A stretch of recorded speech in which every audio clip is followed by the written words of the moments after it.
गीता अध्याय 4 श्लोक 5 और 9 में तथा गीता जी अध्याय 2 श्लोक 12 में तथा गीता अध्याय 10 श्लोक 2 में गीता ज्ञानदाता यानी क्षर पुरुष ने अपने आप को नाशवान कहा है तथा स्वीकार किया है कि अर्जुन मेरे और तेरे बहुत जन्म हो चुके हैं, उनको तू नहीं जानता, मैं जानता हूँ। इससे सिद्ध हो जाता है कि क्षर पुरुष यानी गीता ज्ञानदाता जो ब्रह्मा विष्णु महेश के स्थूल शरीर का पिता है वो भी अविनाशी नहीं है, उसका शरीर भी नष्ट होता है। अब आपको गीता अध्याय 15 श्लोक 16 से भी स्पष्ट करते हैं।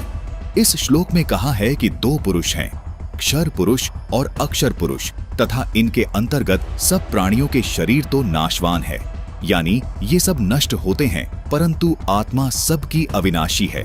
इसलिए ही रामचरितमानस में कहा है कि ईश्वर अंश जीव अविनाशी, चेतन अमल सहज सुखरासी, यानी परमात्मा का अंश होने के कारण आत्मा का कभी नाश नहीं होता। गीता अध्याय 15 श्लोक 17 में पूर्ण परमात्मा को उत्तम पुरुष और अविनाशी इसलिए कहा गया है क्योंकि उत्तम पुरुष यानी पूर्ण परमात्मा का शरीर भी अविनाशी है। इस उत्तम पुरुष को परमात्मा भी इसलिए कहा गया है क्योंकि ये पूर्ण रूप से अविनाशी है, सब आत्माओं का स्वामी है, जिसका शरीर भी कभी नष्ट नहीं होता।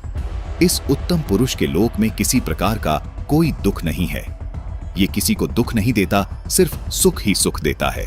इसलिए इसी परमात्मा को रामचरितमानस में सुख की राशि भी कहा है।